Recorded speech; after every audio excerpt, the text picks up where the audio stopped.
Let's look at an example of the decision-making process in action. This example is in your e-text, but I want to walk you through the steps as well. Scene: your car breaks down. The problem is that you have no working vehicle. Let's assume that we've already been through the process and determined that the car is no longer worth repairing. So, the best decision is to purchase another car.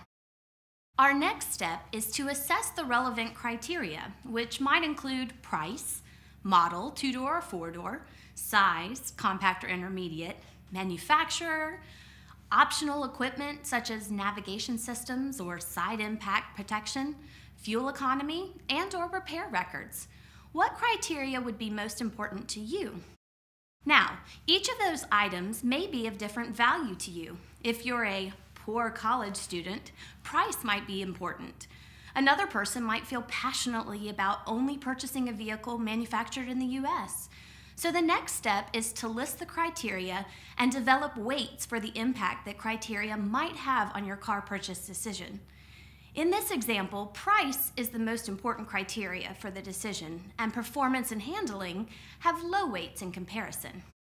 Now, in step 4 of our example, the decision maker only lists the alternatives and does not attempt to appraise them. Let's assume that our subject has identified 12 cars as viable choices. As we test drive these selected vehicles, the strengths and weaknesses of each alternative become evident when compared with the criteria and weights established in step 2 and 3. In step 5, we assess the values that are placed on each of the 12 alternatives after having test driven each car. Some assessments can be achieved objectively, such as the best purchase price from local dealers and the frequency of repair data as reported by the owners in consumer magazine reports. Others may be different. For example, while we may have ranked performance and handling fairly low in our initial criteria values, we may determine that one of the vehicles was absolutely awful in this area, and that actually plays a bigger role than we might have originally thought. This is our opportunity to reevaluate. Now we evaluate our data. You multiply each alternative assessment against its weight. You can see this step executed in Exhibit 4.4.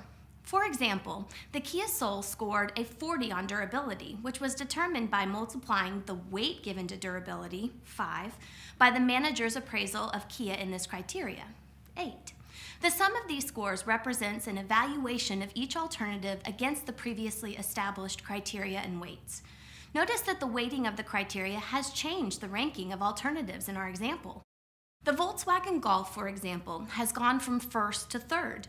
Look at the analysis. Both initial price and interior comfort worked against the Volkswagen. Now, are we going to invest this much time and numerical analysis into every decision? Not necessarily. Also, our decisions often are influenced by gut feelings and intuition. However, it's always nice to at least have the information available. Armed with our data, we pull the trigger and buy our new or used vehicle. Although the choice process is now complete, the decision may still fail if it's not implemented properly. We may also experience buyer's remorse. Evaluating the results of a decision is the final step in our process. In all honesty, a few years ago, I bought a new-to-me car. I did all the appropriate research. I test drove the vehicle, I read consumer reports, I found what I believed to be a great deal. But just 2 short months after the purchase, I chose to sell the vehicle before it lost value and I couldn't recoup my money because it really didn't live up to my expectations. I chose to start the process over because my initial decision did not achieve my desired outcomes. That is why the final step of evaluation is so important in all processes.